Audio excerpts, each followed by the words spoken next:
Hello everyone, ಎಲ್ಲರೂ ಹೇಗಿದ್ದೀರಾ? ನಾನಿವತ್ತು ನಿಮ್ಮ ಜೊತೆ ಕೂರ್ಗ್ಗೆ ಫ್ಯಾಮಿಲಿ ಟ್ರಿಪ್ ಹೋಗಿರೋ ಎಕ್ಸ್ಪೀರಿಯನ್ಸ್ನ ಶೇರ್ ಮಾಡ್ತಾ ಇದ್ದೀನಿ. ನಾವು ಬೆಂಗಳೂರಿಂದ ಬೆಳಗ್ಗೆ 8 ಗಂಟೆಗೆ ಕೂರ್ಗ್ಗೆ ಹೊರಟ್ವಿ.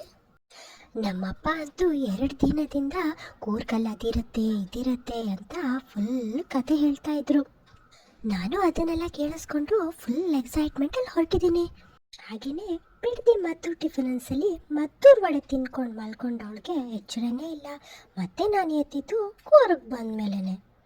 ಏನು ಮಾಡೋದು, ಬೆಳಿಗ್ಗೆ ಬೇಗ ಎದ್ದಿರೋದ್ರಿಂದ ಹೊಟ್ಟೆಗೆ ಬಿದ್ದ ತಕ್ಷಣ ನಿದ್ದೆ ಬಂದ್ಬಿಡ್ತು.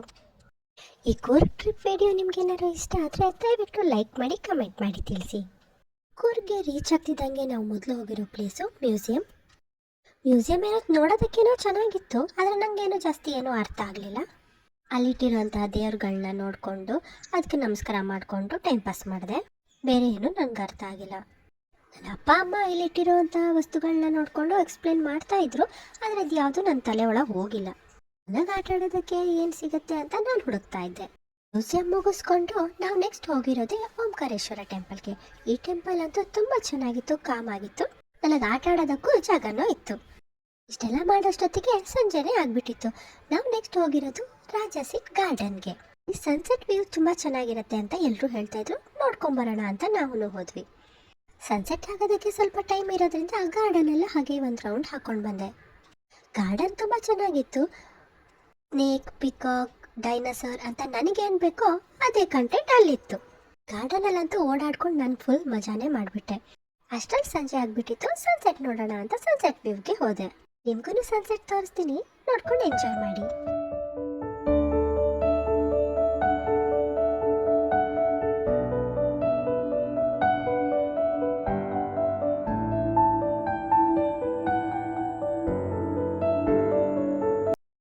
ಸನ್ಸೆಟ್ ಮುಗಿಸ್ಕೊಂಡು ನಾವು ಆಲ್ರೆಡಿ ಬುಕ್ ಮಾಡಿ ಇಟ್ಕೊಂಡಿರೋಂಥ ಹೋಮ್ ಸ್ಟೇಗೆ ಹೋದ್ವಿ.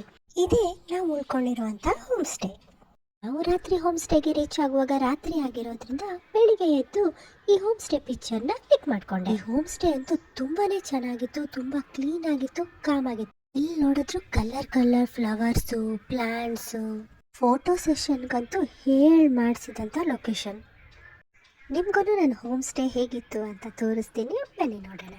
ಈ ಹೋಮ್ ಸ್ಟೇ ತುಂಬ ಸ್ಪೇಷಿಯಸ್ ಆಗಿರೋದ್ರಿಂದ ನನಗೆ ಆಟ ಆಡೋದಕ್ಕಂತೂ ತುಂಬಾ ಚೆನ್ನಾಗಾಯಿತು. ಬೆಳಗ್ಗೆ ಬೇಗ ಎದ್ದಿರೋದ್ರಿಂದ ಸ್ವಲ್ಪ ಚಳಿ ಅಂತ ಅನಿಸಿದ್ರು ಆಟ ಆಡೋವಾಗ ಚಳಿ ಎಲ್ಲ ಗೊತ್ತೇ ಆಗಿಲ್ಲ. ಬೆಳಗ್ಗೆ ಬೇಗ ಎದ್ದು ಹೋಮ್ ಸ್ಟೇನ ಫುಲ್ ಒಂದು ರೌಂಡ್ ಹಾಕೊಂಡು ಬಂದೆ. ಲೊಕೇಶನ್ ಚೆನ್ನಾಗಿರೋದ್ರಿಂದ ಒಂದೆರಡು ಫೋಟೋಸ್ನು ಕೂಡ ತಗೊಂಡೆ. ನಿಜ ಹೇಳಬೇಕು ಅಂದರೆ ನನಗೆ ಊರು ನೋಡೋದು ಬೇಡ, ಊರು ಸುತ್ತೋದು ಬೇಡ ಅಂತ ಅನ್ನಿಸ್ಬಿಟ್ಟಿತ್ತು. ಇದೇ ಹೋಮ್ ಸ್ಟೇಲಿ ಆಟ ಆಡಿಕೊಂಡು ಇದ್ಬಿಡೋಣ ಅಂತ ಅಂದ್ಕೊಂಡೆ. ಆದರೆ ನಮ್ಮ ಅಪ್ಪ ಅಮ್ಮ ನೀರು ತೋರಿಸ್ತೀನಿ, ನೀರಲ್ಲಿ ಆಟ ಆಡೋದು ಬಿಡ್ತೀನಿ ಅಂದ್ಬಿಟ್ಟು ನನ್ನ ಕರ್ಕೊಂಡೋದ್ರು. ನೆಕ್ಸ್ಟ್ ನಾವು ಹೋಗಿರೋದು ಹಾರಂಗಿ ಡ್ಯಾಮ್. ಇದೇ ಹಾರಂಗಿ ಡ್ಯಾಮ್ ಅಂತೆ. ಇಲ್ಲಿ ಎಲ್ಲಿಂದನೂ ನೀರು ಬರುತ್ತಂತೆ. ಅದೇನೋ ನನಗೆ ಸರಿಯಾಗಿ ಅರ್ಥ ಆಗಿಲ್ಲ, ಆದರೆ ಕೆಳಗಡೆ ಇರುವಂಥ ನದಿನ ನೋಡ್ಕೊಂಡು ಎಂಜಾಯ್ ಮಾಡ್ಕೊಂಡು ಬಂದೆ. ಅಷ್ಟರಲ್ಲಿ ಅಲ್ಲಿ ಸಂಜೆನೂ ಆಗ್ಬಿಟ್ಟಿತ್ತು. ನೆಕ್ಸ್ಟ್ ನಾವು ಹೋಗಿರೋದು ಗೋಲ್ಡನ್ ಟೆಂಪಲ್ಗೆ. ಇದಂತೂ ನನಗೆ ತುಂಬಾ ಇಷ್ಟ ಆಯ್ತು. ನಾನು ಫಸ್ಟ್ ಟೈಮ್ ಈ ಥರ ಟೆಂಪಲ್ನ ನೋಡಿರೋದ್ರಿಂದ ತುಂಬಾ ಡಿಫ್ರೆಂಟ್ ಅಂತ ಅನ್ನಿಸ್ತು. ಟೆಂಪಲಿಂದ ಆಚೆ ಬರ್ತಿದ್ದಂಗೆ ಈ ಪಾರಿವಾಳಗಳು ಕಣ್ಣಿಗೆ ಬಿತ್ತು. ಈ ಪಾರಿವಾಳಗಳ ಜೊತೆ ಒಂದು ಸ್ವಲ್ಪ ಹೊತ್ತು ಆಟ ಆಡ್ಕೊಂಡು ಗೋಲ್ಡನ್ ಟೆಂಪಲ್ನಲ್ಲಿಯೂ ಕೂಡ ಸನ್ಸೆಟ್ ವ್ಯೂಸ್ನ ನೋಡಿಕೊಂಡು ಹೋಮ್ ಸ್ಟೇಗೆ ವಾಪಸ್ ಹೋದೆ. ಇನ್ನು ಕೂರ್ಗಿಗೆ ಬಂದಮೇಲೆ ಭಾಗಮಂಡಲ, ತಲಕಾವೇರಿ ಟೆಂಪಲ್ನ ನೋಡಿದೆ. ಹಾಗೆ ಬರಲ್ಲ ನೆಕ್ಸ್ಟ್ ಜರ್ನಿ ನಾವು ಹೋಗಿರೋದು ಭಾಗಮಂಡಲ ಮತ್ತು ತಲಕಾವೇರಿಗೆ. ಎಲ್ಲ ದೇವಸ್ಥಾನನ ನೋಡಿಕೊಂಡು ಪೂಜೆ ಮಾಡಿಸ್ಕೊಂಡು ತಲಕಾವೇರಿ ನೀರಲ್ಲಿ ಸ್ನಾನ ಮಾಡಿಕೊಂಡು ನಾವು ನೆಕ್ಸ್ಟ್ ಹೋಗಿರೋದು ಅಬ್ಬಿ ಫಾಲ್ಸ್ಗೆ. ಇಲ್ಲಾದ್ರೂ ನೀರಲ್ಲಿ ಆಟ ಆಡೋದಕ್ಕೆ ಸಿಗತ್ತೆ ಅಂತ ಅನ್ಕೊಂಡೆ, ಆದರೆ ಸಿಕ್ಕಿಲ್ಲ.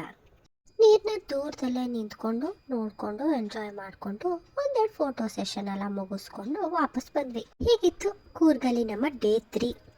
ನೆಕ್ಸ್ಟ್ ಡೇ ಅಂದರೆ ಕೂರ್ಗಲ್ಲಿ ನಮ್ಮ 4ನೇ ದಿನ ನಾವು ಹೋಗಿರೋದು ದುಬಾರಿಯಲ್ಲಿರುವಂಥ ಎಲಿಫೆಂಟ್ ಕ್ಯಾಂಪ್. ರಿಯಲ್ ಆಗಿ ಮಜಾ ಬಂದಿರೋದೇ ಇಲ್ಲಿಗೆ ಬಂದಮೇಲೆ. ಹೋಗೋವಾಗ ಲೇಟ್ ಆಯಿತು ಅಂತ ತೆಪ್ಪದಲ್ಲಿ ಹೋದ್ವಿ. ಫಸ್ಟ್ ಟೈಮ್ ತೆಪ್ಪದಲ್ಲಿ ಹೋಗಿರ್ತಾ ಇರೋದ್ರಿಂದ ಭಯ ಕೂಡ ಆಯಿತು, ಹಾಗೇನೆ ಮಜಾ ಕೂಡ ಮಾಡಿದೆ. ನಾವಲ್ಲಿ ಹೋಗಿರೋವಾಗ ರಿಪಬ್ಲಿಕ್ ಡೇ ಆಗಿರೋದ್ರಿಂದ ಜೈ ಹೋ ಸಾಂಗ್ ಹಾಕಿದ್ರು. ಈ ಸಾಂಗ್ಗೆ ಆನೆಗಳಂತೂ ಫುಲ್ ಡ್ಯಾನ್ಸ್ ಮಾಡೋಕ್ಕೆ ಸ್ಟಾರ್ಟ್ ಮಾಡಿದ್ರು.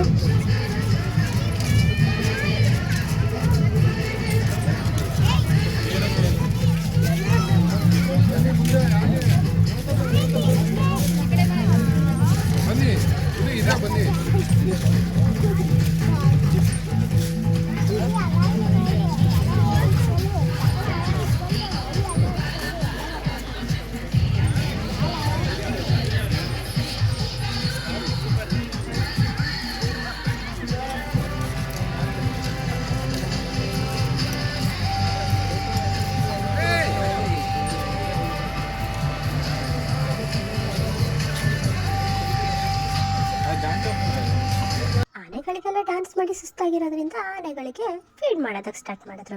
ನಾನು ಕೂಡ ಆನೆಗೆ ಫೀಡ್ ಮಾಡಿದೆ. ಈ ಎಕ್ಸ್ಪೀರಿಯನ್ಸ್ ಅಂತೂ ಸೂಪರ್ ಆಗಿತ್ತು. ಫಸ್ಟ್ ಟೈಮ್ ನಾನು ಆನೆನ ಟಚ್ ಮಾಡಿರೋದ್ರಿಂದ ಆ ಎಕ್ಸ್ಪೀರಿಯನ್ಸ್ ಅಂತೂ ಸೂಪರ್ ಆಗಿತ್ತು. ಮಾಡೋದ್ರ ಮೇಲೆ ನೀರು ಕುಡಿಬೇಕಲ್ವಾ, ಹಾಗಾಗಿ ಆನೆನ ನೀರು ಕುಡಿಸೋಕೆ ಕರ್ಕೊಂಡ್ಬಂದ್ರು. ಆನೆ ನೀರು ಕುಡಿದು ಸೊಂಡಲ್ಲಿ ನೀರನ್ನೆಲ್ಲ ನಮ್ಮ ಮೈ ಮೇಲೆ ಹಾಕಿ ಅದು ಆಟ ಆಡ್ತು, ನಾವು ಆಟ ಆಡೋದ್ವಿ. ಹೀಗೆ ಎಲ್ಲಾ ಆನೆನೂ ಬಂದು ನೀರು ಕುಡಿದು ಆಟ ಆಡ್ಕೊಂಡು ಹೋಗೋವರೆಗೂ ನಾನಂತೂ ಅಲ್ಲೇ ಇದ್ದೆ. ಅಲ್ಲೇ ಎಲ್ಲಾ ಆನೆಗಳು ಹೋದ್ಮೇಲೆ ನಾವಿನ್ನೇನ್ ಮಾಡೋದು, ನಾವು ಕೂಡ ಹೊರಡ್ಲೇಬೇಕಾಯ್ತು. ಆಮೇಲೆ ನಾವು ನದಿನ ದಾಟ್ಕೊಂಡು ಈ ಕಡೆ ಬಂದ್ವಿ. ಈ ರೀತಿ ನೀರಲ್ಲಿ ನಡ್ಕೊಂಡು ದಡಕ್ ಬರೋದು ಎಕ್ಸ್ಪೀರಿಯನ್ಸ್ ಅಂತೂ ತುಂಬಾ ಚೆನ್ನಾಗಿತ್ತು. ಫಸ್ಟ್ ಟೈಮ್ ನಾನು ಈ ತರ ಹೋಗಿರೋದ್ರಿಂದ ತುಂಬಾ ಮಜಾ ಮಾಡ್ಕೊಂಡು ಹೋದೆ. ದುಬಾರೆಯಿಂದ ಆಚೆ ಬರ್ತಿದ್ದಂಗೆ ನನ್ನ ಕಣ್ಣಿಗೆ ಕುದುರೆ ಕಾಣಿಸ್ತು. ಇದನ್ನ ಯಾಕೆ ಬಿಡೋದು, ಇದನ್ನು ಟ್ರೈ ಮಾಡೇ ಬಿಡೋಣ ಅನ್ಕೊಂಡು ನಮ್ಮ ಅಪ್ಪನ್ ಕೇಳ್ದೆ. ಆದ್ರೆ ಒಬ್ಳೆ ಹೋಗೋದಕ್ ಭಯ ಆಗಿರೋದ್ರಿಂದ ನಮ್ಮ ಅಪ್ಪನ್ನು ಕರ್ಕೊಂಡೇ ಹೋದೆ. ಇವತ್ತಂತೂ ನಾನು ಏನೇನ್ ಅನ್ಕೊಂಡಿದ್ದೀನೋ ಅದ್ ಎಲ್ಲನೂ ಆಯ್ತು. ನೀರಲ್ಲಿ ಆಟ ಆಡ್ದೆ, ಪ್ರಾಣಿಗಳನ್ನ ನೋಡ್ದೆ, ಪ್ರಾಣಿಗಳ ಜೊತೆ ಆಟ ಆಡ್ದೆ. ಈ ಕೂರ್ಗ್ ಟ್ರಿಪ್ ಎಕ್ಸ್ಪೀರಿಯನ್ಸ್ ಅಂತೂ ತುಂಬಾನೇ ಖುಷಿ ಆಯ್ತು. ಆದ್ರೆ ನಮ್ ಟ್ರಿಪ್ ಜರ್ನಿ ಇಲ್ಲಿಗೆ ಎಂಡ್ ಆಗ್ಲಿಲ್ಲ. ನಾವಿಲ್ಲಿಂದ ಹೋಗಿರೋದು ಉಡುಪಿಯಲ್ಲಿರೋ ನಮ್ಮ ಅಮ್ಮಮ್ಮ ಮನೆಗೆ. ನನ್ನ ಅಮ್ಮಮ್ಮ ಮನೆಯಲ್ಲಿ ನಾನು ಏನೇನು ಮಾಡ್ದೆ ಅನ್ನೋದನ್ನ ನೆಕ್ಸ್ಟ್ ವಿಡಿಯೋದಲ್ಲಿ ಶೇರ್ ಮಾಡ್ತೀನಿ. ಮಿಸ್ ಮಾಡದೆ ನೋಡಿ ಆಯ್ತಾ. ನನ್ನ ಇವತ್ತಿನ ಈ ಕೂರ್ಗ್ ಟ್ರಿಪ್ ವಿಡಿಯೋ ನಿಮಗೆ ಇಷ್ಟ ಆಗಿದ್ರೆ ದಯವಿಟ್ಟು ಲೈಕ್ ಮಾಡಿ, ಕಮೆಂಟ್ ಮಾಡಿ ತಿಳಿಸಿ. ಮತ್ತೆ ಇನ್ನೊಂದು ವ್ಲಾಗ್ನಲ್ಲಿ ಮತ್ತೆ ಸಿಗ್ತೀನಿ. ಅಲ್ಲಿವರೆಗೂ take care, bye bye. Thanks for watching.